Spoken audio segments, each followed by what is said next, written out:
नमस्कार सर्वांना. सुंदर माझ्या शाळेच्या ह्या सुंदर उपक्रमामध्ये आज पुन्हा आम्हाला या ठिकाणी या पेजचे संयोजक गणेश घुले आणि त्यांचे सहकारी यांनी बोलायला संधी दिली. त्याबद्दल सर्वप्रथम खरं तर त्यांचे आभार व्यक्त करते. एकंदरीत जेव्हापासून लॉकडाऊन सुरू झालं तेव्हापासून ह्या पेजवरती वेगवेगळे बाल साहित्यिक असतील, समुपदेशक असतील, मानसशास्त्रज्ञ असतील, हे सगळे जण ह्यावरती आपापली मांडणी करत आहेत. राज्यभरातली सगळी दिग्गज बाल साहित्यिक ह्या पेजवरती येत आहेत आणि अशा पेजवरती पुन्हा मला माझं म्हणणं मांडण्याची संधी दिली. त्याबद्दल गणेश घुले आणि त्यांच्या सर्व सहकाऱ्यांचे पुन्हा एकदा मी आभार व्यक्त करते की त्यांनी मला पुन्हा आज ह्या ठिकाणी माझा विषय असेल किंवा माझं जे म्हणणं आहे एखाद्या विषयाबद्दल बोलण्याकरता बोलवले. त्याबद्दल माझे सर्वांचे मी पुन्हा एकदा आभार व्यक्त करते. आणि सर्वांनी आत्ता सांगितलं आहे की त्यांचा आवाज येतो आहे, म्हणून आपण आपल्या विषयाला सुरुवात करूया. आजचा आपला विषय जो आहे तो की पॅन्डेमिकच्या काळामध्ये. नमस्कार सर्वांना. बाळासाहेब राठोड सर, हेमा पिंपळे मॅडम, चला धन्यवाद की सर्वांचा आवाज येतो आहे. आजचा आपला विषय आहे की पॅन्डेमिकच्या काळामध्ये मुलींची सुरक्षा.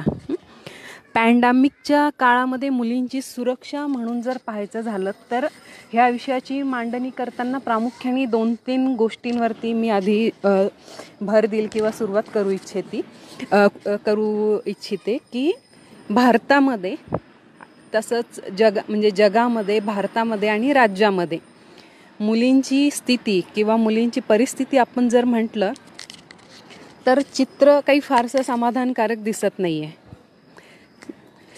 स्वागत सर. चित्र समाधानकारक दिसत नाही. त्याचे उदाहरण म्हणजे फक्त पॅन्डेमिकच्याच काळामध्ये मुलींची स्थिती वाईट आहे का, तर याचं उत्तर खरं तर बहुतांशी आणि मेजॉरिटी जर आपण म्हटलं तर नाही असंच येतं. आणि पॅन्डेमिकच्या काळामध्ये मुलींची सुरक्षा म्हणत असताना पॅन्डेमिक पूर्वीची मुलींची स्थिती, मग ती आपल्या राज्यातली असेल, देशातली असेल किंवा जगातली असेल. म्हणजे खरं तर आज एक मातृदिवस आहे असं मला गणेशनी सांगितलं होतं परवा आम्ही बोलत होतो त्यावेळेस, की आपल्या देशातल्या मुलींची काळजी, मातांची काळजी आणि पॅन्डेमिकच्या आधीची आणि पॅन्डेमिकच्या नंतरची काळजी म्हणून जर पाहायचं झालं तर परिस्थिती काही फारशी चांगली आपल्याला दिसत नाही. आणि म्हणून जर पाहायचं झालं तर खरं तर हा विषय सुरू करण्याच्या आधी म्हणजे जेव्हा आम्ही गणेश आणि आम्ही बोलत होतो त्याच्या 8 दिवस आधी एक विषय आपल्याकडे आणि जगामध्ये चर्चेला आला. तो हा होता की जगभरामध्ये बेपत्ता मुली म्हणजे बेपत्ता झालेल्या मुली किंवा स्त्रिया ह्या जवळपास 14,50,00,000च्या वर आहेत. आणि ह्या स्त्रिया फक्त नोंद झालेल्या आहेत. नोंद झालेल्या म्हणजे कुठल्या, की ज्या कधी हरवल्या असतील किंवा त्यांच्या संदर्भात एखादा गुन्हा, एखादा अत्याचार घडला असेल, त्याची तक्रार पोलीस स्टेशनला केली असेल, तर अशा सगळ्या नोंद झालेल्या स्त्रियांची स्थिती जी आहे ती 14 कोटीपेक्षा अधिक आहे जगभरामध्ये. आणि भारताची ती स्थिती जर पाहायची झाली. नमस्कार बेण्णू सर, नमस्कार डॉक्टर पल्लवी मॅडम, थँक्यू तुम्ही सर्वजण आलात परत त्याबद्दल. आणि जगभरातली भारताची स्थिती जर पाहायची झाली तर दुर्दैवाने आत्ता जो संयुक्त राष्ट्रसंघाचा जो पॉप्युलेशन संघ आहे, वर्ल्ड पॉप्युलेशन फंड, यांनी जो अहवाल प्रकाशित केलेला आहे त्या अहवालानुसार भारत हा दुर्दैवाने बेपत्ता मुलींचा आणि बेपत्ता स्त्रियांचा देश आहे. ही गेल्या 50 वर्षातली आकडेवारी जी पॅन्डेमिकच्या पूर्वीची होती. आता पॅन्डेमिकच्या नंतरची मुलींची स्थिती कशी असेल आपल्या देशामध्ये किंवा किंबहुना जगामध्ये म्हणेल मी तर एक गोष्ट आपण लक्षात घेतली पाहिजे की ह्या शतकामधलं हे काही पहिलं पॅन्डेमिक नाही आहे. याच्या अगोदरचे 2 पॅन्डेमिक आपल्याकडे येऊन गेलेत. त्यातला पहिला होता HIV पॉझिटिव्ह, HIV एड्स ह्या आजाराचा.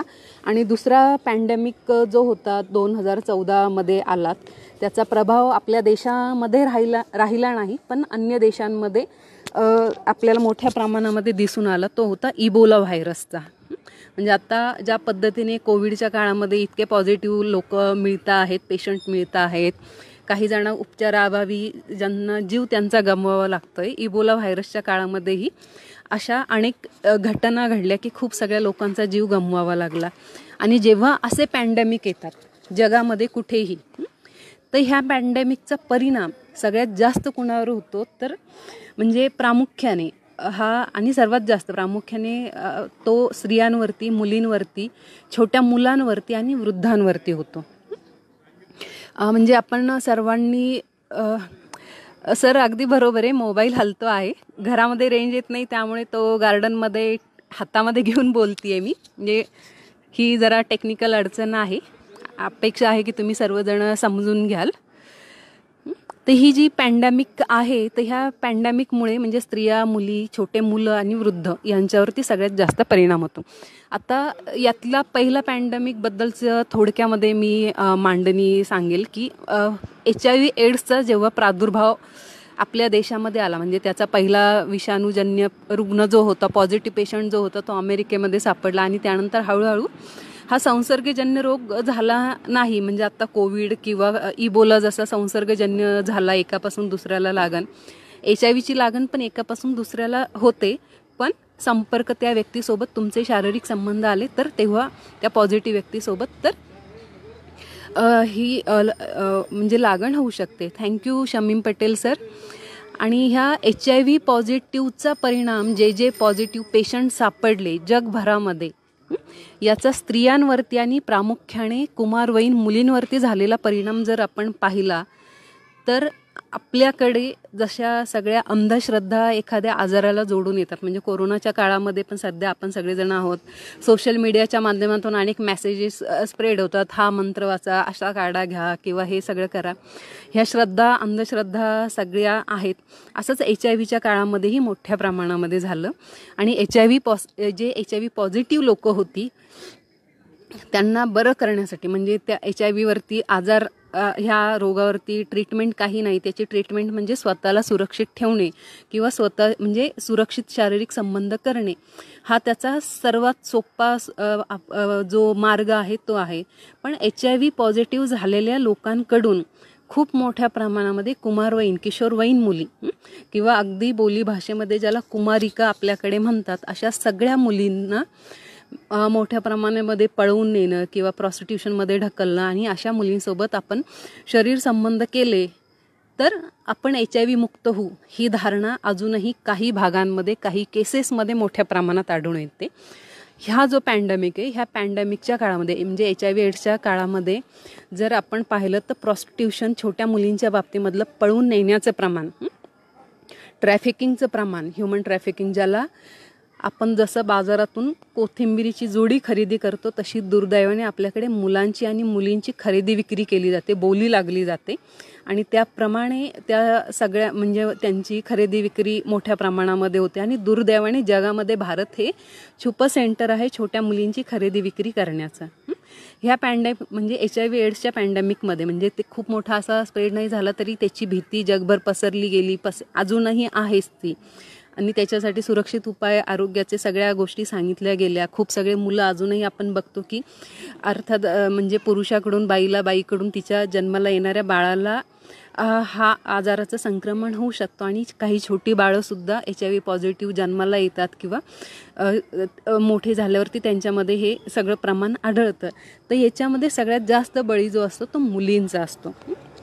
म्हणजे अगदी गेल्या 2-3 वर्षातल्या केसेस पण आपण जर पाहिल्यात तर खूप सगळ्या केसेसमध्ये असं आढळून येतं की एखादा व्यक्ती हा पॉझिटिव्ह होता आणि त्याने एखाद्या मुलीला पळवलं कारण त्याला त्या मुलीसोबत शारीरिक संबंध प्रस्थापित करून त्याची जो आजार, रोग झालेला आहे त्यावरती आपण मुक्त होऊ किंवा रोगमुक्त होऊ ही त्याची धारणा होती. तर हा HIV एड्सचा पॅन्डेमिक हा छोट्या मुलींच्या बाबतीमध्ये अशा पद्धतीने स्प्रेड झाला आणि तो स्त्रियांच्या बाबतीमध्येही मोठ्या प्रमाणात. म्हणजे HIV एड्सचं जसं छोट्या मुलींना तर आपण म्हणू शकतो की कळत नाही काय आहे नेमकं, पण ज्या पुरुषाकडून एखाद्या वयाने मोठ्या असलेल्या बाईला जातो तर तो पुरुषसुद्धा त्या बाईला सांगत नाही की तो HIV पॉझिटिव्ह. म्हणजे ह्यावरती 2 वर्षापूर्वी एक श्याम सुहानी म्हणून नंदिता दासचा एक चित्रपट आलेला आहे जो रिअल स्टोरीज ज्या आहे, लाईफ स्टोरीज आहे HIV पॉझिटिव्ह स्त्रियांच्या आणि मुलींच्या. तर त्यावरती यूट्यूबवरती हा चित्रपट अवेलेबल आहे, तो तुम्ही बघू शकता. तर ह्या HIV पॅन्डेमिक आणि ह्या HIV पॅन्डेमिकमध्ये म्हणजे प्रॉस्टिट्यूशनमध्ये म्हणजे ब्रॉथेल होममध्ये ज्या ज्या ठिकाणी रेड टाकले गेल्या त्या ठिकाणी ज्या मुली सापडल्या गेल्या त्या रेडमध्ये पोलिसांना, तर त्यामध्ये खूप सगळ्या मुली ह्या अशा कारणासाठीच पळवून आणलेल्या होत्या किंवा प्रॉस्टिट्यूशनमध्ये ढकललेल्या होत्या की ज्यांना HIV एड्सपासून बचाव करण्यासाठी ग्राहकांनी खरेदी केलं होतं. आता ह्या मुली कुठल्या, तर ह्या आपल्या समाजातल्या गरीब घरातल्या मुली. तो हा पॅन्डेमिक अशा पद्धतीने मुलींवरती परिणाम करतो. दुसरा इबोला व्हायरस जो म्हणजे जवळपास 2015-16मध्ये 6 ते 8 देशांना इफेक्ट केला. म्हणजे साऊथ सुदान असेल, माली असेल, ही जी सगळी इंडोनेशियाचा काही भाग असेल, ह्या सगळ्या देशांना इबोलाने खूप हिट केलं. आणि ह्या इबोला हिट झाल्याचा परिणाम असा झाला की ह्या देशांमध्ये म्हणजे South Sudan, South Africa, Congo, Mali हे देश जर आपण पाहिले तर हे गरीब देश आहेत. ह्या सगळ्या गरीब देशांमध्ये पुन्हा लोकांचे खाण्यापिण्याचे जगण्याचे संघर्ष वेगवेगळे आहेत.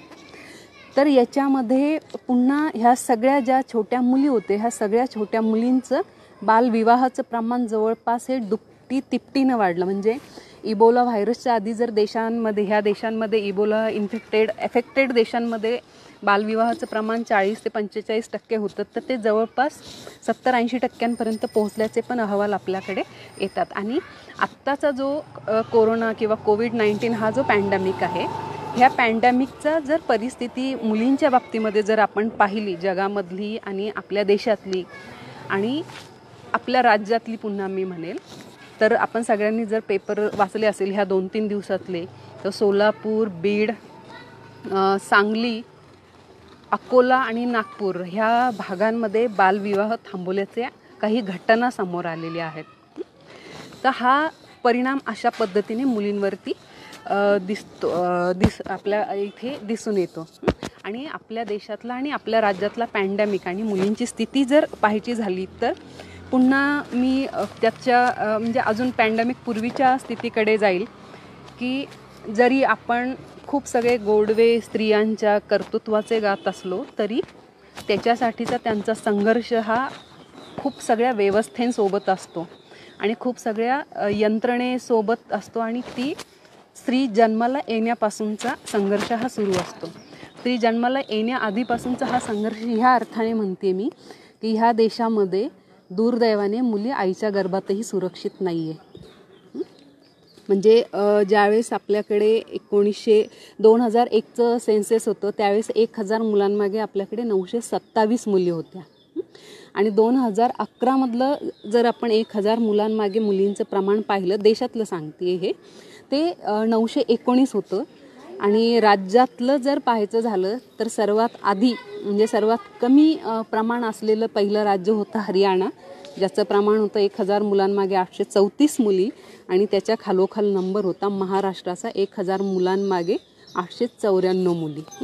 ज्या राज्यामध्ये म्हणजे पुरोगामी म्हणणाऱ्या राज्यामध्ये जिथं म्हैसाळ घडतं, जिथं बीडची घटना घडते, जिथं ट्रॅफिकिंगसाठी खूप सगळ्या मुलींची खरेदी विक्री होते आणि जिथे दुष्काळामध्ये हंडाभर पाणी देण्यासाठी सुद्धा मुलींना सेक्शुअली एक्सप्लॉइट केलं जातं. आणि शाळांमधून किंवा मुली जिथे जिथे वावरतात त्या ठिकाणी होणाऱ्या छेडखाणीच्या घटना तर ह्या अनेक आपल्याला आजूबाजूला आपल्या घडताना दिसून येतात.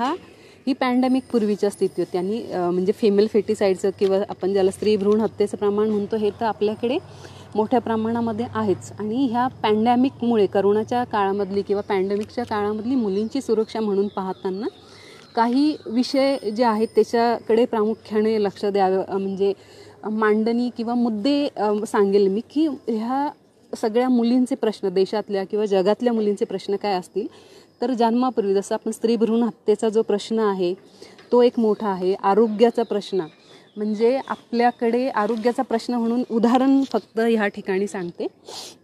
ह्या लॉकडाऊनच्या काळामध्ये राज्यभर आणि देशातल्या काही राज्यांसोबत वेगवेगळं कोऑर्डिनेशन करून काम करत असताना एका मायग्रंट्स फॅमिलीसोबत बोलत होतो. आणि एक मुलगी जी अतिशय त्रस्त झालेली होती. आम्ही विचार केला की आता भुकेने व्याकुळ झालेली असेल, सोबतचे जे काही बिस्किट्स वगैरे होते ते त्या मुलीला दिले गेले, तरी तिने तर बिस्किटाचा पॅकेट घेतला आणि आईकडे देऊन टाकला. मग परत आम्ही तिला बोललो तरी त्या मुलीने काही त्याला रिस्पॉन्स दिला नाही. म्हणून तिच्या आईला म्हटलं काय झालं, म्हणजे तिला बोलायचं नाही का. तर तिची आई म्हटली ऐसा कोनो बात नहीं है, अभी महीने का 4 दिन चल रहा है ना, तो इसके कारण उसका पेट दर्द हो रहा है. म्हटलं ठीक आहे, मासिक पाळीच्या दिवसामधली पोटदुखीचा त्रास आहे त्यामुळे ती त्रस्त आहे. तर मग परत सगळा प्रश्न पडला की खायचे प्रश्न, जगण्याचे प्रश्न आहेत. तर मग मासिक पाळीच्या काळामध्ये मुलींची सुरक्षा, आरोग्याची सुरक्षा म्हणून स्वच्छ कपडा किंवा सॅनिटरी पॅड्स मिळतात का नाही.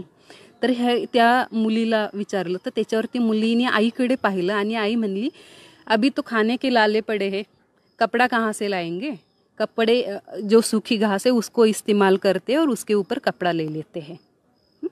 ही विदारकता ह्या पॅन्डेमिकच्या काळामध्ये आपल्या देशातल्या मुलींना भोगावी लागती आहे. काही सामाजिक संस्थांनी म्हणजे त्यांच्या किटमध्ये अन्नधान्याच्या ज्या किट दिल्या त्याच्यामध्ये सॅनिटरी पॅड्स दिले गेले. तर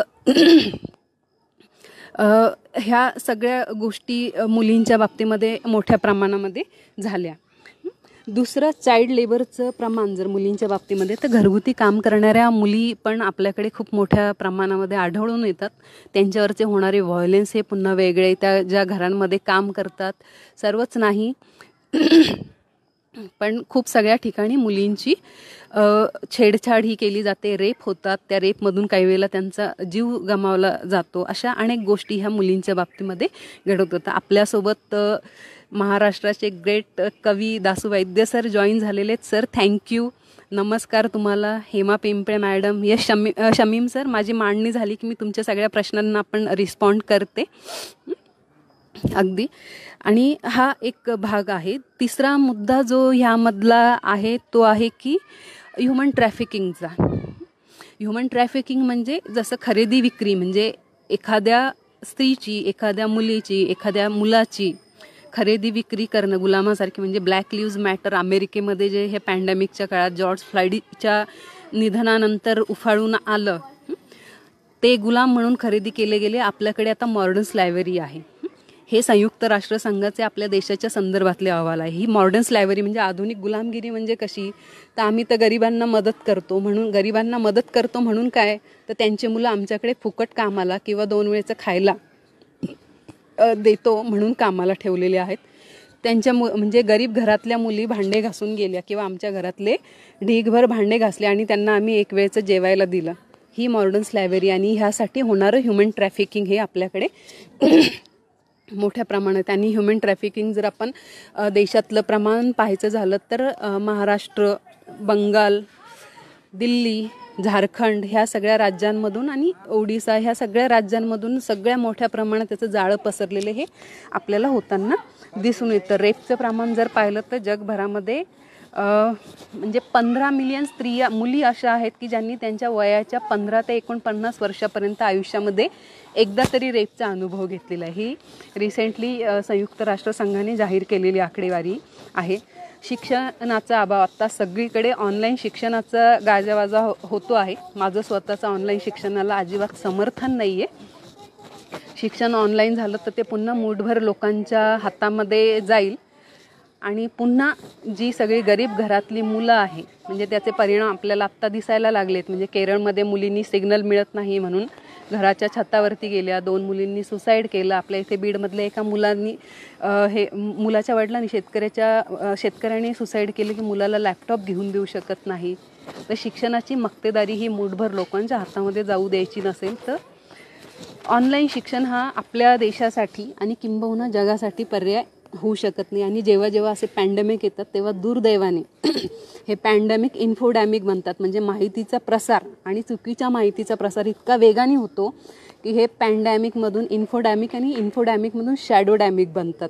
याची छाया इतकी गडद होत जाते की ती माणसाच्या जीवावरती उठते. याचे परिणाम खूप मोठ्या प्रमाणावरती आपल्याला ह्यापुढे दिसून येतात.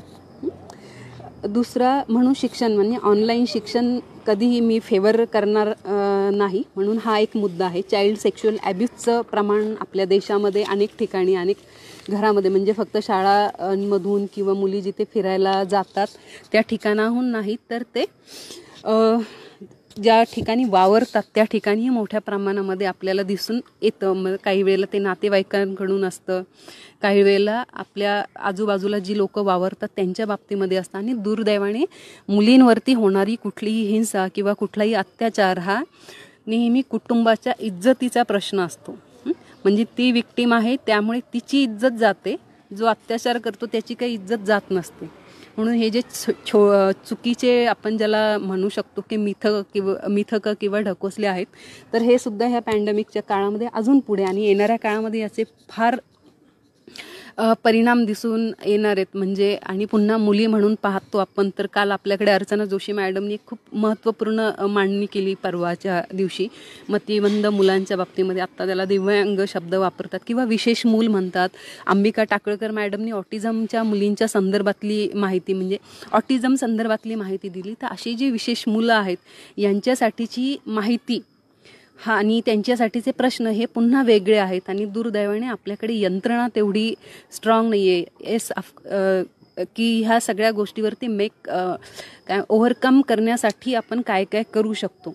आणि काही शाळा म्हणजे मूकबधीर मुलं ज्याला म्हणतो, जी बोलू शकत नाही किंवा ऐकू शकत नाही, तर अशा मुलांचे प्रश्न, ह्या सगळ्या अनेक गोष्टी आणि ह्या सगळ्या गोष्टींमुळे पुन्हा पॅन्डेमिकच्या काळामध्ये आणि सगळ्यात महत्त्वाचा घटक या संपूर्ण कोरोनाच्या काळामध्ये दुर्लक्षित आहे, तो आहे जी मुलं त्यांच्या जेंडरबद्दल कन्फर्म नाही आहेत किंवा नॉन बायनरी, ज्याला सगळ्या जेंडरच्या भाषेमध्ये म्हटले जातात किंवा अगदी सर्वसामान्य बोली भाषेमध्ये सांगते, हा शब्द खरं तर योग्य नाही आहे वापरणं, हिजडा ज्याला आपण म्हणतो, किंवा ट्रान्सजेंडर हा जो आत्ता नव्याने ह्या विषय म्हणून नाही, पण ट्रान्सजेंडर हा शब्द जो बोलला जातो, उच्चारला जातो, हा जो शब्द ह्या म्हणजे ट्रान्सजेंडर जेव्हा एखादी व्यक्ती बनते तर त्यावेळेस त्यांचे असणारे फिलिंग्स आणि ह्या सगळ्या फिलिंग वयाच्या 5व्या-6व्या वर्षापासून डेव्हलप व्हायला लागतात. तर अशा सगळ्या LGBTQ कम्युनिटीमधली मुलं मुली ह्या सगळ्या पॅन्डेमिकच्या काळामध्ये पूर्णपणे दुर्लक्षित राहिलेले आहेत. त्यांचं सायकोलॉजी म्हणजे त्यांचं होणारं मानसिक खच्चीकरण, बोलायला कोणी न मिळणं, ह्या सगळ्यांचा परिणाम त्यांच्या मानसिक आरोग्यावरती झालेला आहे. आणि पुन्हा ही मुलं कुटुंबामध्ये ॲक्सेप्ट होत नाही.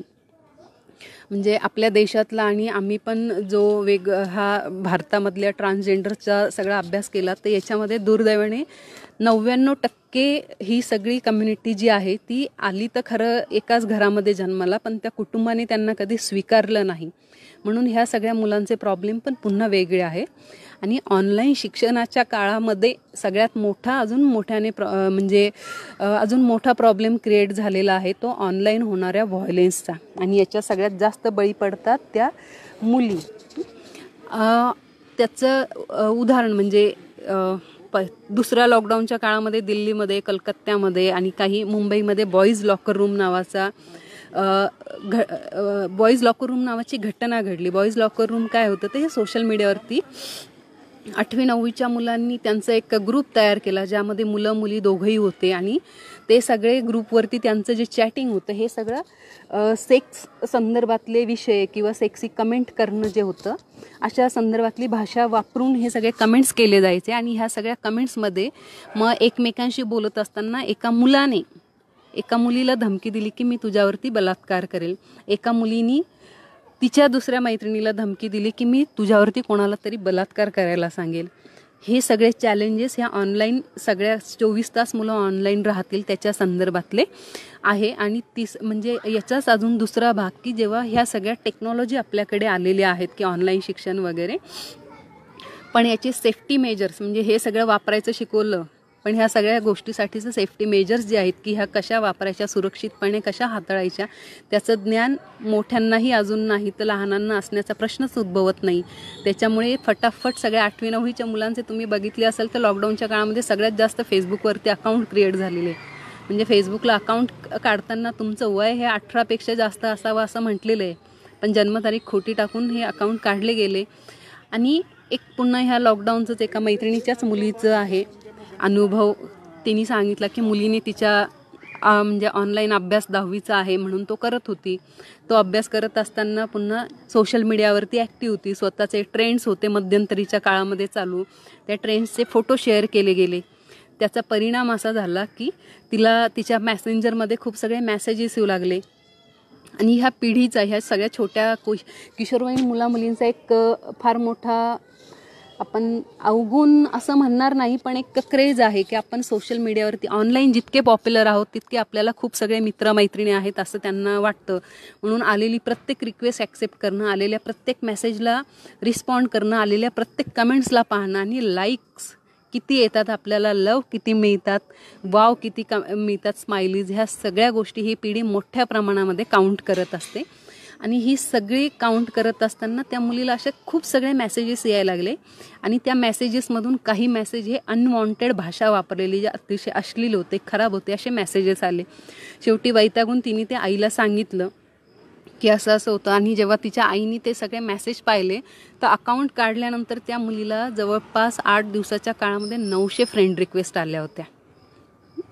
तर म्हणून ह्या सगळ्या गोष्टी आपण कशा पद्धतीने मुलांसाठी क्रिएट करून देतो किंवा कशा देऊ सुरक्षितपणे, तर हा सुद्धा येणाऱ्या काळातला ह्या पॅन्डेमिकमुळे फार मोठा प्रश्न निर्माण झालेला आहे.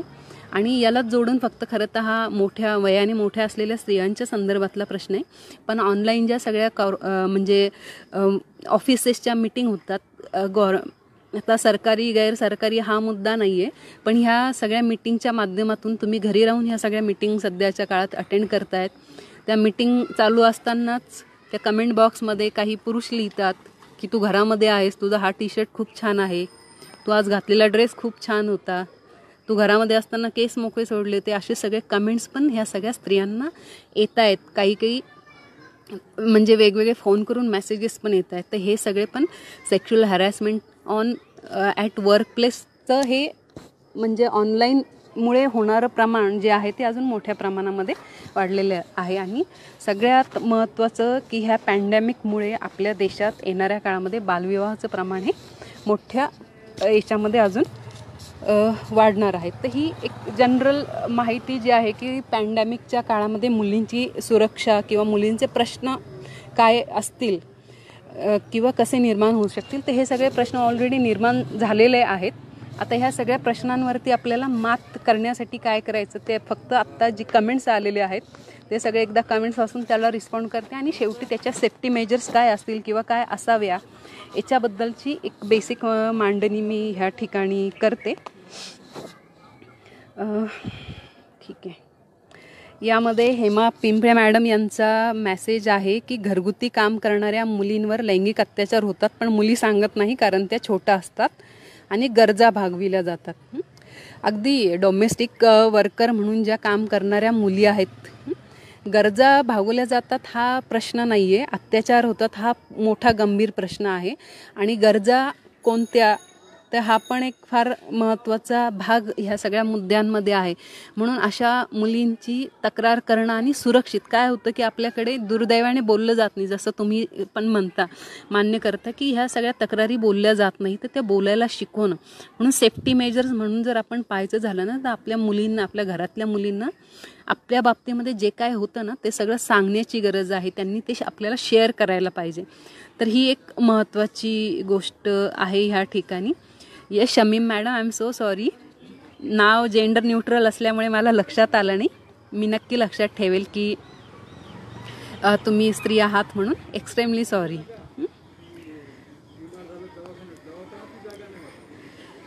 बेन्नूर सरांचा ह्या ठिकाणी प्रश्न आहे की पॅन्डेमिकच्या कालावधीत मुलींच्या सुरक्षेसंबंधी विचार करायला आपल्याला सवड मिळाली. हा वर्ग, अगदी बरोबर आहे सर, की हा वर्ग शतकानुशतके दुर्लक्षितच होता आहे आणि येणाऱ्या काळामध्ये पण राहील. आणि पुरुष सत्ताक समाज व्यवस्था आपण याला जबाबदार आहे असं म्हणत असलो तरी दुर्दैवाने आपल्याकडे ह्या पुरुष सत्ताक व्यवस्थेला चॅलेंज देणारं शिक्षण निर्माण होऊ शकलं नाही. आणि जे सगळे ह्या शिक्षणाबद्दल बोलतात ते सगळेजण एकतर प्रचंड स्त्रीवादी समजले जातात किंवा ते पुरुष विरोधी समजले जातात. हा दुर्दैवाने आपल्याकडे ट्रेंड प्रस्थापित झालेला आहे. आणि म्हणजे तो आपण सोशल वर्कच्या विद्यार्थ्यांमध्ये पण बघतो आणि वेगवेगळ्या सगळ्या गटातल्या, म्हणजे अनुभव म्हणून शेअर करायचा झाला तर खूप सगळ्या पोलीस ट्रेनिंगमध्ये जेव्हा जातो किंवा शासकीय यंत्रणेसोबतच्या ट्रेनिंगमध्ये जातो, किशोरवयीन मुलामुलींच्या ट्रेनिंगमध्ये जातो, तर किशोरवयीन मुलामुलींनासुद्धा मुलींना टॉन्ट पास करणं हे पुरुष असल्याचं अच्छा लगता है हे फिलिंग येतं मुलांकडून. हे अच्छा नसतं, हे कधी ते शिकलेलेच नसतात. हा एक महत्त्वाचा भाग आहे. आणि आत्ता म्हणजे खरं तर तुम्ही फार महत्त्वाची गोष्ट बोललात की पुरुष सत्ताक समाज व्यवस्था. आत्ता 2-3 जजमेंट आलेले आहेत की जसं कर्नाटकच्या एका केसमध्ये तिथल्या हायकोर्टाने सांगितलं की एका बाईवरती रेप झाला होता आणि तिच्या आरोपीला बेल दिली गेली. त्या आरोपीला बेल देताना कोर्टाने अशी म्हणजे कमेंट केली, शेरेबाजी त्याला खरं तर फार दुर्दैवी कमेंट होती ती, की तिच्यावरती रेप झाला हे जजची कमेंट होती त्या कोर्टातल्या. त्या बाईवरती रेप झाला हे तिच्या वागण्यावरून वाटत नव्हतं, कारण रेप झाल्यानंतर तिला झोप लागली होती. दुर्दैवाने आपल्या न्यायव्यवस्थेमध्ये काम करणारे पुरुष हे ह्याच समाजात वाढलेले आहेत आणि त्यांना ते ताण सहन म्हणजे जो त्या पीडित बाईला झाला असेल, तिच्यावरती काय पद्धतीने रेप झाला असेल की त्या ठिकाणी ती फिजिकली पूर्ण कोलॅप्स झाली गेली. आणि जेव्हा तिला जाग आली आणि तिने तक्रार केली तर त्या तक्रारीवरती दखल घेण्याच्या ऐवजी पुन्हा तिलाच 4 शब्द कोर्टाने सुनावले गेले. आसाममधली घटना आहे की बाई म्हणजे डिवोर्स दिला गेला मुलीला, कारण ती गळ्यामध्ये मंगळसूत्र घालत नव्हती आणि टिकली लावत नव्हती. ती हिंदू स्त्री नाही, हिंदू धर्मामध्ये हे होत नाही. म्हणून ही मानसिकता असलेली समाज व्यवस्था आहे. रेपच्या बाबतीमध्ये आपल्याकडे मथुरा रेप केस हे फार गाजलं होतं 1972च्या काळामध्ये. 15-16 वर्षाची मथुरा ही आदिवासी मुलगी होती, तिच्या मित्रासोबत पळून आली होती आणि पोलीस स्टेशनमध्ये पोलिसांनी तिच्यावरती रेप केला. त्यावेळेस कोर्टाची हीच भूमिका होती की म्हणजे कोर्टाचं वाक्य होतं हे त्यावेळेस की 15 वर्षाची मथुरा ही सेक्ससाठी हॅबिच्युअल होती, त्यामुळे तिच्यावरती पोलिसांनी केलेला रेप हा सिद्ध होऊ शकत नाही.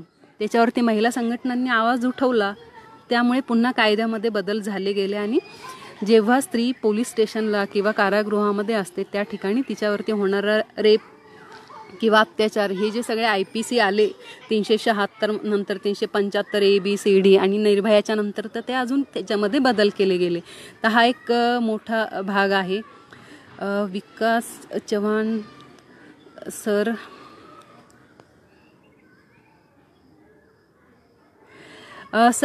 विकास चव्हाण सर छान बोलतात, ह्या कमेंटबद्दल धन्यवाद. पण पॅन्डेमिक हा भयभीत करण्याचा प्रश्न नाही आहे, हा शब्द बोली भाषेत आलेला आहे त्याच्यामुळे. आणि सरळ सरळ मराठी बोला, नाही तर पूर्ण इंग्रजी बोला. मला जी भाषा कम्फर्टेबल आहे ती भाषा मी बोलती आहे. घरेलू हिंसा किती प्रॉब्लेम दिसत आहेत. अगदी शमीम मॅडम अगदी बरोबर आहे की घरेलू हिंसा हा एक फार मोठा प्रॉब्लेम आहे. ह्या लॉकडाऊनच्या काळामध्ये, पॅन्डेमिकमध्ये, ह्या सगळ्या महामारीच्या काळामध्ये तो मोठ्या प्रमाणामध्ये आलेला आहे. येस, सेक्शुअल एक्सप्लॉयटेशन, डोमेस्टिक व्हायलन्समध्ये वाढलेले. तेरी बी चूप मेरी बी चूप असं नाही झालेलं हेमा पिंपळे मॅडम.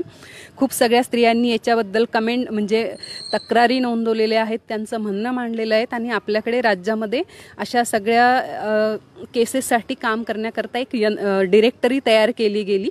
त्या डिरेक्टरीच्या माध्यमातून राज्यभरातल्या म्हणजे अगदी तालुक्यापासून ते जिल्हा स्तरापर्यंत सगळ्या महिला संघटनांच्या काळामध्ये काम करणाऱ्या ज्या सगळ्या हेल्पलाईन आहेत त्यांचे नंबर्स त्या ठिकाणी दिलेले आहेत.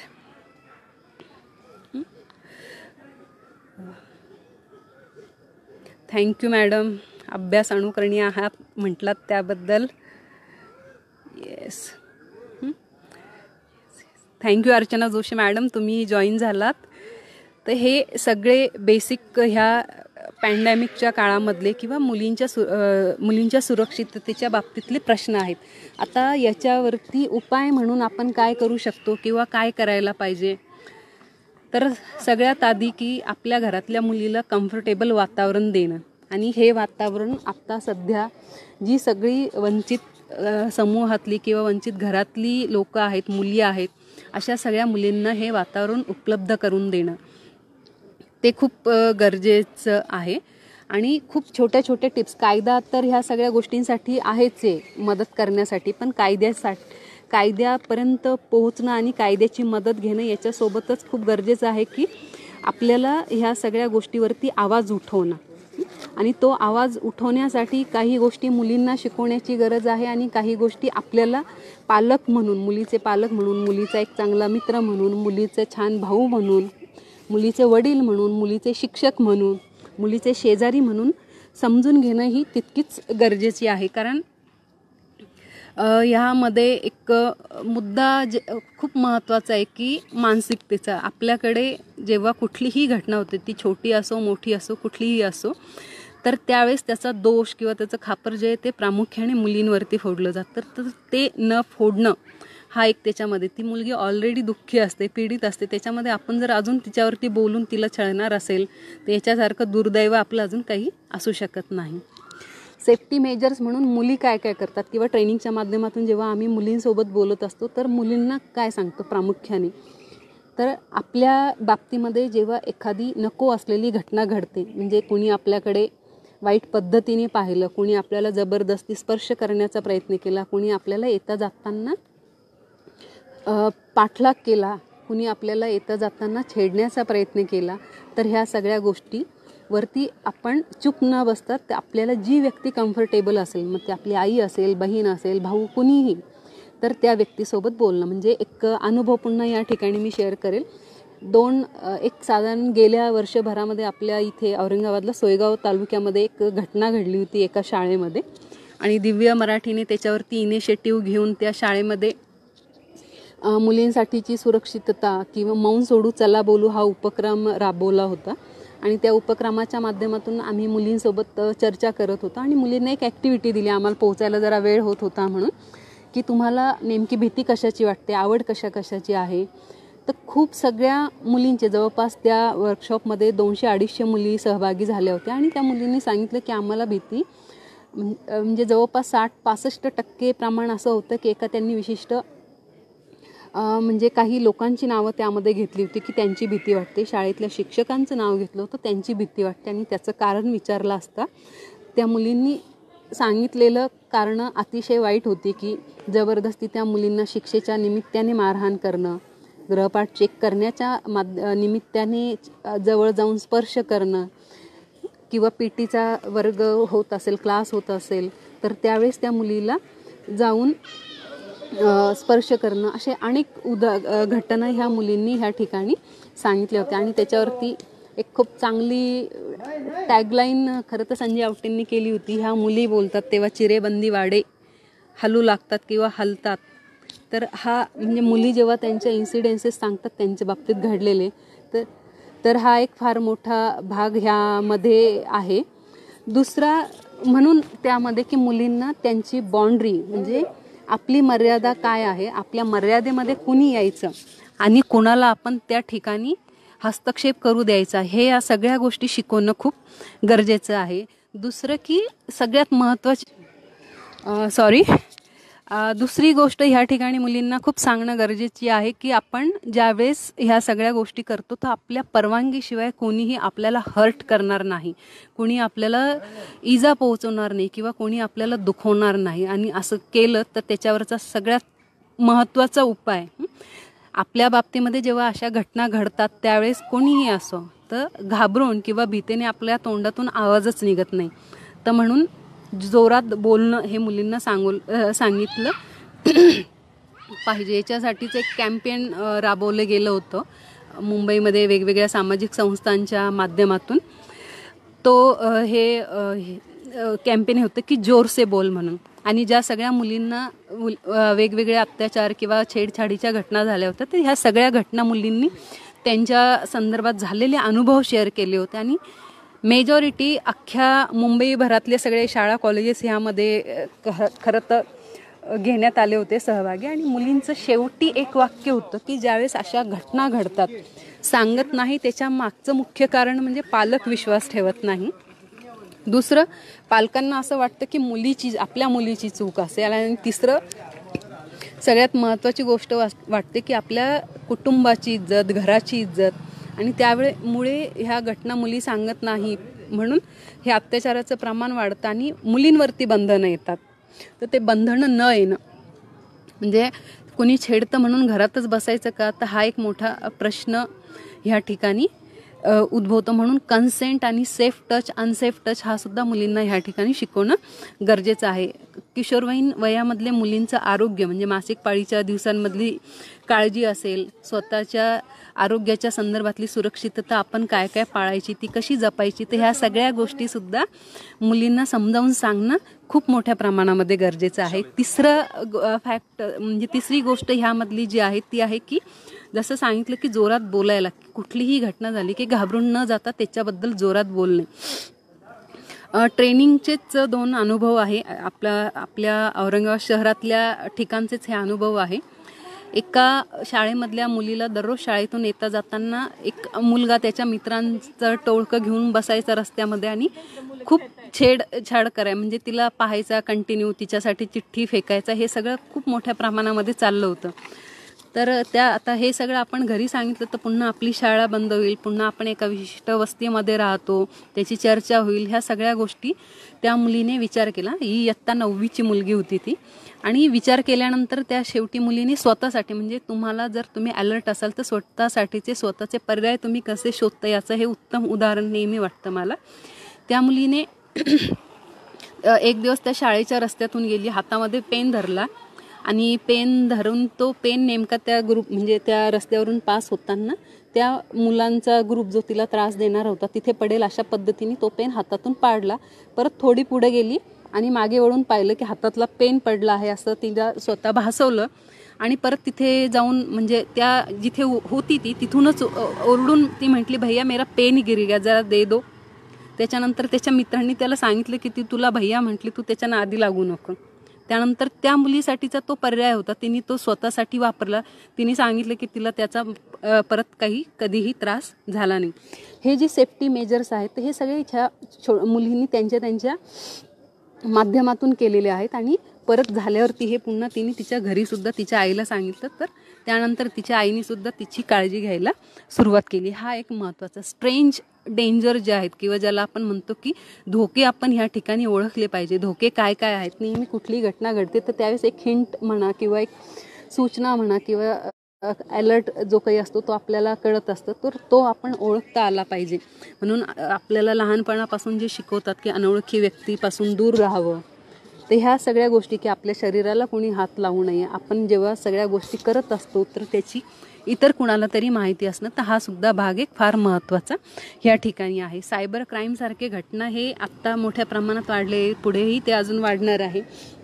म्हणून मोबाईल इंटरनेट न वापरणं हा काही त्याच्यावरचा पर्याय नाही, पण ते सुरक्षितपणे कसे वापरायचे. ज्यावेळेस आपण आपले फोटो शेअर करतो तर त्याला गार्ड जे सेफ्टी गार्ड जे म्हणतो ते गार्ड कसं बसवायचं, आपला फोटो अल्बमला आपण पासवर्ड इतर ते पाहू शकतील पण ते फोटो डाउनलोड करू शकणार नाहीत. तर ह्या ज्या सगळ्या स्क्रीनशॉट कोणी घेऊ शकणार नाही, ह्या सगळ्या सिक्युरिटी टिप्स ज्या आहेत त्या आपण फॉलो केल्या पाहिजे. फोटो मॉर्फ केले जातात बऱ्याच वेळेला. मॉर्फिंग म्हणजे त्या फोटोमध्ये अनवॉन्टेड केलेले सगळे बदल, तर हे सगळे बदल होऊ नये म्हणून ह्या सगळ्या गोष्टींची काळजी त्या ठिकाणी आपण घेतली पाहिजे. आणि सेल्फ डिफेन्सच्या काही छोट्या छोट्या टिप्स इझिली शिकू शकलो तर त्या आपण शिकणं सुद्धा गरजेचं आहे. ह्या बेसिक गोष्टी ज्या किशोरवयीन मुलींसोबत ट्रेनिंग घेत असताना त्यांना शेअर करत असतो ह्या आहेत. आणि ह्या सगळ्यांसोबतचा जर कायदेशीर भाग म्हणून किंवा कायदेशीर सुरक्षितता म्हणून जर पाहायचं झालं तर ऑफकोर्स कायदे खूप आहेत. म्हणजे बालकांचे लैंगिक शोषणापासून होणारा संरक्षणाचा कायदा जो आहे पॉक्सो 2012चा, हा एक कायदा आहे. वेगवेगळ्या IPC आपल्याकडे आहे, इन्फॉर्मेशन टेक्नॉलॉजी ॲक्ट आहे, स्त्रियांचं असभ्य पद्धतीने होणारं चित्रीकरण किंवा प्रतिरूपण असलेला कायदा 1986चा हा कायदा आहे. आणि प्रत्येक पोलीस स्टेशनला महिला सुरक्षा समित्या तयार केलेल्या आहेत, जिल्ह्याच्या ठिकाणी महिला दक्षता समित्या आहेत. तर ह्या सगळ्या शाळा महाविद्यालयामध्ये शाळांमध्ये मुला मुलींसाठी मीना राजू मंच तयार केलेले आहेत. तर हे सगळे मंचच्या माध्यमात ह्या सगळ्या मंचांचा फायदा आणि भाग हाच आहे की ह्या सगळ्या मुलींना आणि मुलांना त्यांचे जे सगळे इश्यूज आहेत ते त्या ठिकाणी मांडता आले पाहिजे. आत्ता जे सगळे सरपंच आहेत ते चाइल्ड फ्रेंडली, म्हणजे ज्याला आपण बालमैत्रीपूर्ण वातावरण असावं मुलांसाठी शाळेमध्ये गावामध्ये, तर याच्यासाठीचे बालग्राम संरक्षण दल सुद्धा तालुका पातळीवरती गाव पातळीवरती तयार केलेले आहेत. तर हे सुद्धा बालकांच्या हक्कासाठी आणि त्यांच्या सुरक्षिततेसाठी काम करतात. तर हा एक महत्त्वाचा भाग याच्यामध्ये आहे. पोलीस यंत्रणा आहे, पोलिसांचा हेल्पलाईन नंबर आहे 100, त्या ठिकाणी कॉल करू शकतो. चाइल्डलाईनचा नंबर आहे 1098, 24 आवर्स चालतो तो. ह्या ठिकाणी आपण मदत घेऊ शकतो. महाराष्ट्र पोलिसांनी प्रतिसाद ॲप तयार केलेले, ह्या ॲपच्या माध्यमातूनही मुली त्यांच्या संदर्भातले किंवा मुलींचे पालक त्यांच्या संदर्भात झालेल्या सगळ्या तक्रारी किंवा घटना असतील तर त्याची नोंद ह्या ठिकाणी करू शकतो. आणि सगळ्यात महत्त्वाचं की ह्यासाठी काम करणारी जी यंत्रणा आहे, म्हणजे बालकल्याण समितीसारखी यंत्रणा असेल, एकात्मिक बाल संरक्षण कक्ष असतील, राज्य बाल हक्क आयोग असतील, तर हे सगळे हे सगळे ऑफिसेस, कार्यालयसुद्धा बालकांच्या हक्कासाठी काम करत असतात. आणि प्रत्येक जिल्ह्याच्या ठिकाणी याचे ऑफिस आहे. म्हणजे एकात्मिक बालविकास संरक्षण कक्ष जे आहे त्याचं प्रत्येक जिल्ह्याला ऑफिस आहेत. त्या ठिकाणीही आपण ह्या बालकांच्या तक्रारीच्या संदर्भात किंवा प्रश्नांच्या संदर्भामध्ये काम करू शकतो. प्रश्न असतील तर ते त्या ठिकाणी आपल्याला मांडता येतात. आणि राज्याचं बाल संरक्षण आयोग जे आहे ते मुंबईमध्ये आहे. आपले अध्यक्ष जे आहेत आयोगाचे सध्याचे ते औरंगाबादचेच आहेत. तर ह्या सगळ्या बेसिक सेफ्टी टिप्स आहेत. ह्या सगळ्या करोनाच्या काळातल्या मुलींच्या बाबतीमध्ये आपण काय काय होऊ शकतं किंवा त्या कशा हाताळल्या पाहिजे. आणि सगळ्यात शेवटी म्हणजे क्लोज करण्याच्या आधी पुन्हा मी सांगेल की सगळे ह्या क्षेत्रामध्ये काम करणाऱ्या सगळ्या सामाजिक संस्था संघटनांचं म्हणणं आहे की येणाऱ्या काळामध्ये मुलींच्या बाबतीमधलं किंवा छोट्या मुलांच्या बाबतीतलं ह्युमन ट्रॅफिकिंगचं म्हणजे अनैतिक मानवी व्यापार वाहतुकीचं प्रमाण हे मोठ्या प्रमाणामध्ये वाढेल, किंबहुना ते वाढायला सुरुवात झालेली आहे.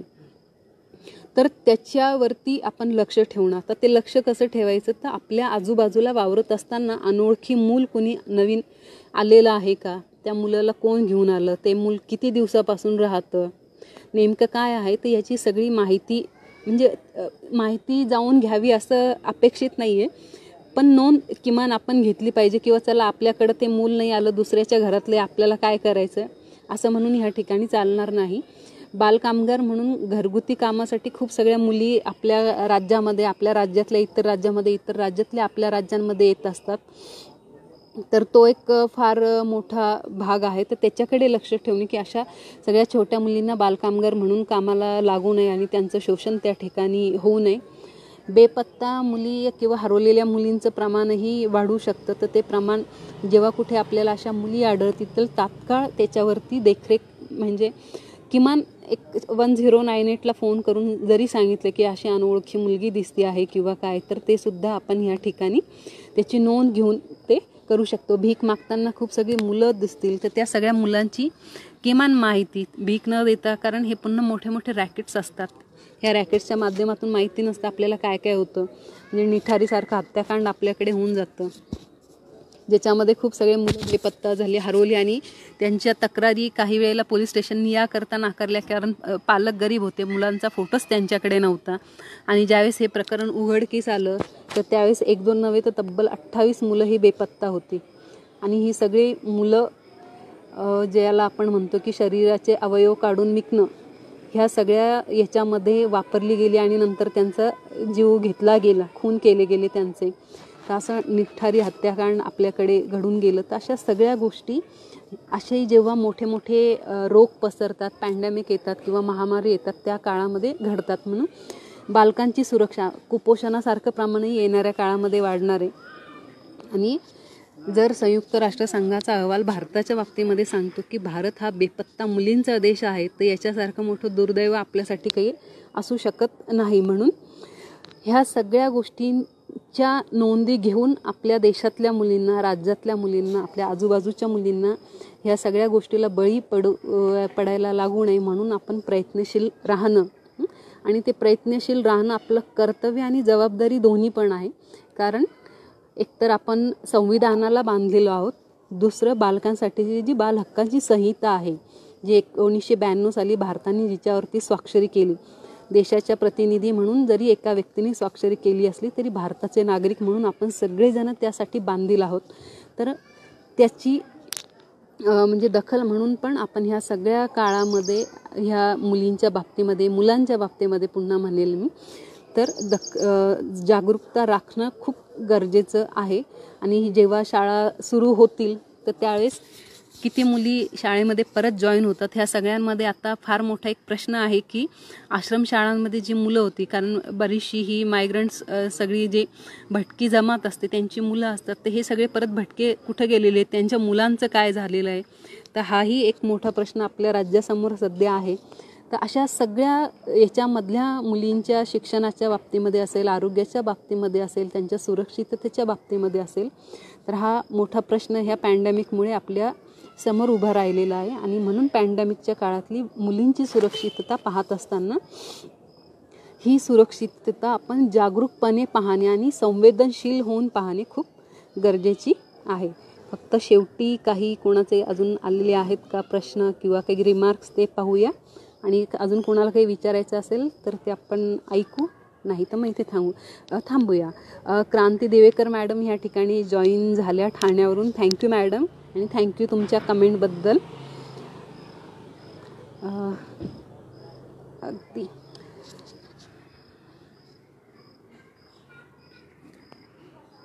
थँक्यू नयन सर की महत्त्वाचा विषय आहात बोललात. विकास चव्हाण थँक्यू तुम्हालाही परत. बेस्ट.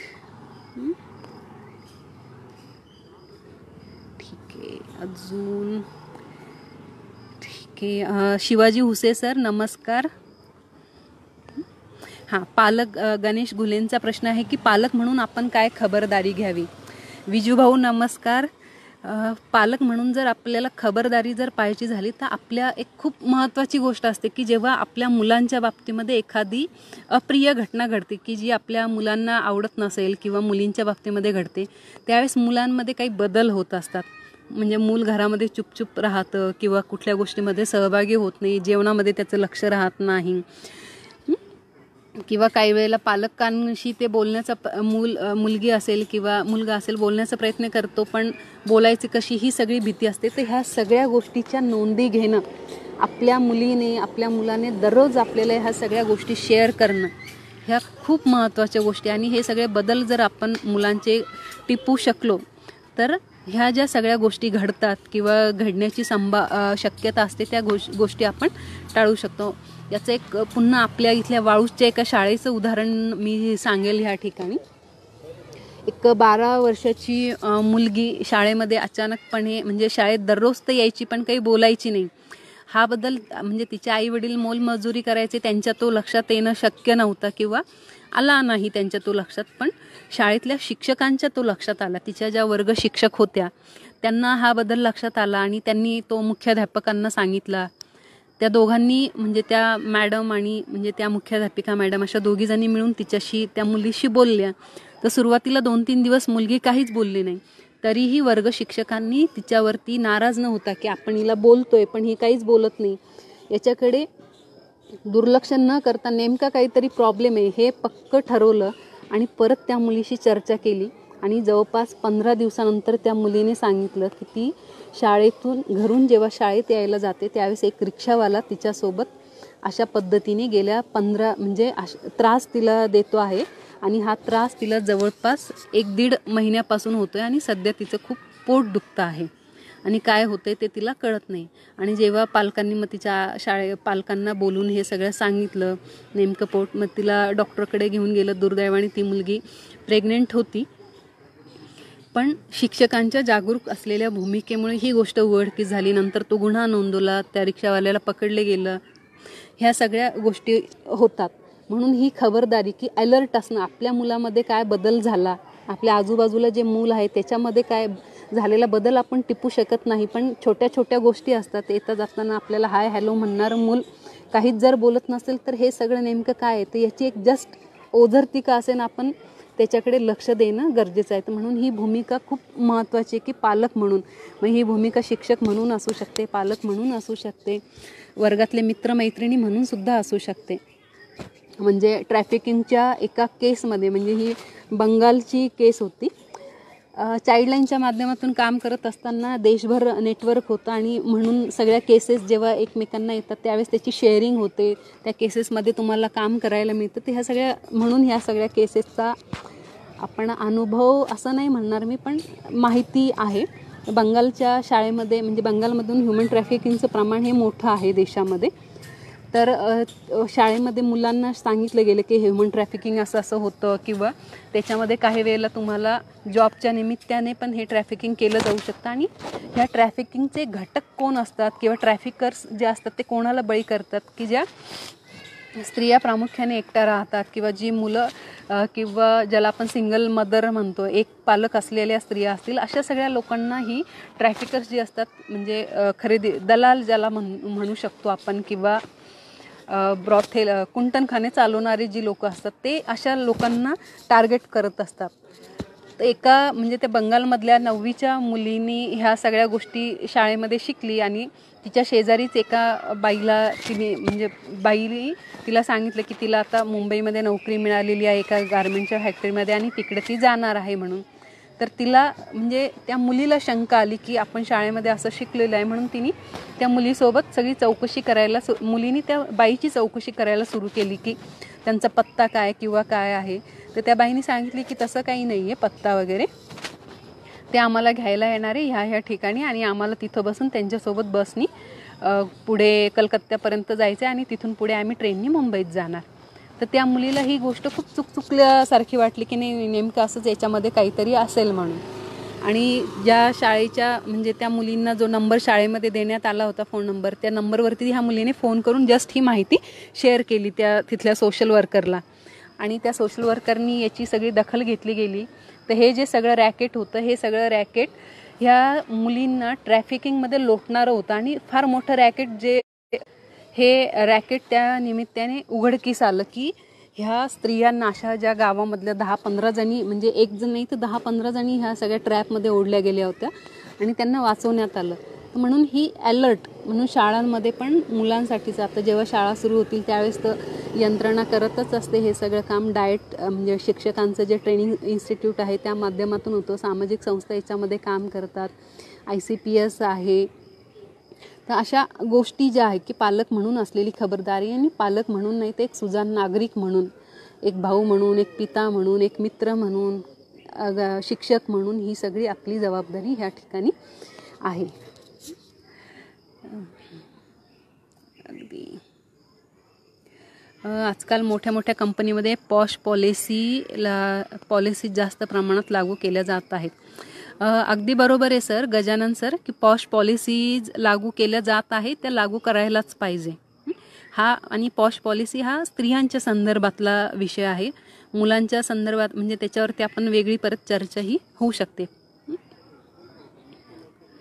नयन राजमाणे सर म्हणतायत की मुलींवर विश्वास ठेवला जात नाही आणि मोठ्यांचे संबंध चांगले असतात तेव्हा त्यांनी काय करावे. ऑफकोर्स आपल्या घरातल्या मुलीवरती आपण विश्वास ठेवला पाहिजे. संबंध चांगले असतात पण काय करावं हे कळत नाही तर ऐकून तर घ्या, तुमची मुलगी काय म्हणते, खोटं तर बोलणार नाही ती. बऱ्याच वेळेला ह्या सगळ्या गोष्टी ज्या आहेत त्या मुलीच्या चारित्र्याशी आणि कुटुंबाच्या इज्जतीशी असतात. आपल्याला जिवंत हाडामासाची आपली मुलगी पाहिजे आहे का कुटुंबाची इज्जत प्रिय आहे, दोन्ही गोष्टी महत्त्वाच्या आहेत. पण आपल्या मुलीचा त्याच्यामध्ये बळी जाणार नाही ही पण गोष्ट पाहिली पाहिजे. Thank you Sangeeta madam.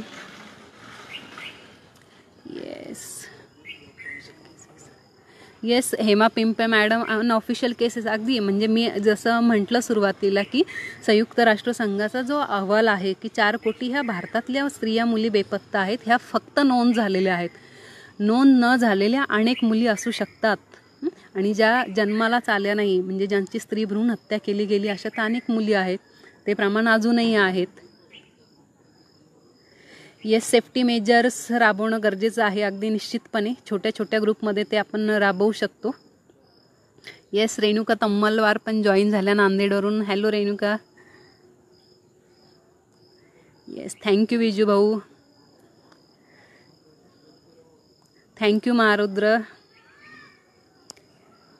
Thank you Lanjewar sir. Yes Ganesh गुलेंचाच प्रश्न आहे की देशाच्या पातळीवरती मुलींच्या सुरक्षेमध्ये महाराष्ट्राचे स्थान काय आहे. गणेश, हा फार गंभीर प्रश्न आहे. देशाच्या आणि मध्ये महाराष्ट्रातल्या मुलींचं स्थान काय आहे. तर महाराष्ट्र हा असा राज्य आहे जो एकीकडे तर आपण पुरोगामी म्हणतो, पण इथे म्हैसाळ घडतं. ह्या महाराष्ट्रामध्ये राज्यामधल्या 5 राज्यांमध्ये महाराष्ट्र येतो जिथे बालविवाहाचं प्रमाण हे जवळपास 23% आहे. आणि ह्या म्हणजे दुष्काळाच्या काळामध्ये पण हे अनुभवलं होतं आणि आत्ताही हे आपल्याला अजून समोर येईल घटना की बालविवाहाचं प्रमाण हे मोठं आहे. म्हणून सुरक्षा म्हणून जर पाहिली तर देश काय, राज्य काय किंवा जग काय, मुलींची सुरक्षा हाच मोठा प्रश्न आहे. आणि आपला रँक आंतरराष्ट्रीय स्तरावरचा जवळपास 138वा आहे. अर्चना जोशी मॅडमनी विचारलेले की अशा घटना घडू नये म्हणून काय करावं. याच्या घटना घडू नये म्हणून मुलींना आपण शिकवणं झालेलं आहे की हे तुमचे अधिकार आहेत, अधिकाराबद्दल तुम्ही हक्क मिळवा, तुमचे अत्याचारावरती आवाज उठवा. पण मुलांना आपण शिकवत नाही की मुलींना छेडणं, मुलींना त्रास देणं हा गुन्हा आहे. म्हणून हे मुलांना आणि मूल म्हणजे अगदी पहिलीपासून जेव्हा शाळेत जातं त्यावेळेसपासून मुलांना शिकवणं गरजेचं आहे की घरामध्ये जशी आपल्या आईला, बहिणीला बोललेलं आवडत नाही तसंच बाहेरच्या मुलींना सुद्धा बोललेलं आवडत नाही. म्हणून मुलांपासून सुद्धा ह्या ट्रेनिंगची गरज होणं खूप गरजेचं आहे. म्हणजे आपल्या देशाला खरं तर खूप म्हणजे नेहमी खंत वाटते मला, जरी ह्या अभियानाचं कौतुक होत असलं तरी बेटी बचाओ बेटी पढाओ का आपल्याला हे अभियान राबवावं लागतं, बेटी बचाओ बेटी पढाओ. आणि का शिक्षणाचा हक्क मिळू नये आणि का वाचून राहावं लागतं, का जगण्याचं भीक मागावी लागते किंवा का त्याच्यासाठी फाईट करावं लागतं. आणि हे घडू नये म्हणून पुन्हा म्हणजे मुलांसोबतचं काम हे मोठ्या प्रमाणामध्ये गरजेचं आहे. कारण ह्या समाजामधला पुरुष त्याच्या आजूबाजूला जे घडतो ते पाहूनच मोठा झालेला आहे. आणि त्यामुळे त्याला आईला मारलेले वडील हे लक्षात असतात. म्हणजे मोठ्या बहिणीला पण 5 वर्षाचा 10 वर्षाचा भाऊ प्रोटेक्ट करायला जातो. ह्या संस्कारामध्ये तो लहानाचा मोठा झालेला आहे. म्हणून ह्या सगळ्या गोष्टींवरती पण काम करणं गरजेचं आहे. ठीक आहे गणेश, थांबूया आपण किंवा अजून काही असेल तर. शाळा महाविद्यालयांमध्ये तक्रार निवारण समिती स्थापन. गजानन सर, शाळा महाविद्यालयांमध्ये तक्रार समित्या आहेत.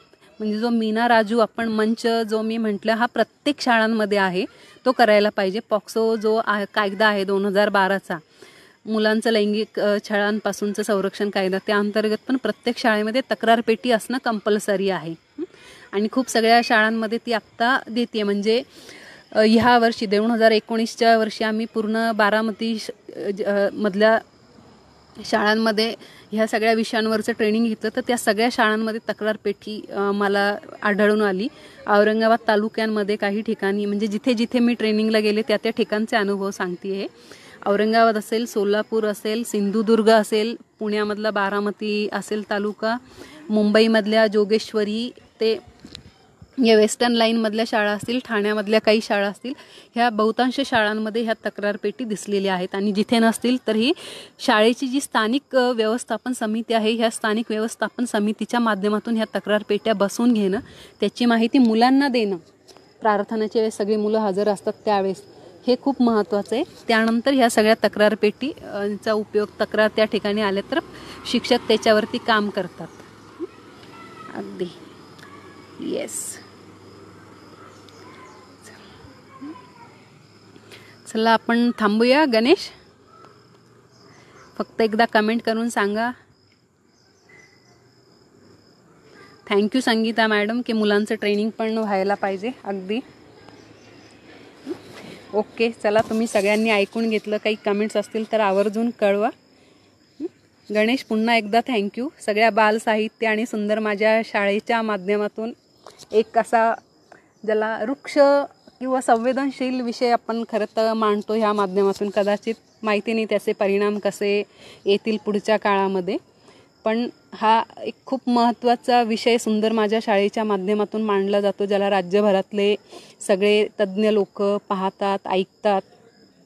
म्हणून म्हणजे शाळा सुंदर तेव्हाच होतील ज्यावेळेस आपल्या शाळेतली मुलं मुली सुरक्षित राहतील. म्हणून तुमचे आणि तुमच्या पूर्ण संयोजन टीमचे पुन्हा एकदा आभार व्यक्त करते. आणि तुम्ही सगळ्यांनी पाहिलं, ऐकलं, प्रश्न केले त्याच्याबद्दल पुन्हा एकदा तुमचे सगळ्यांचे आभार व्यक्त करते. थँक्यू.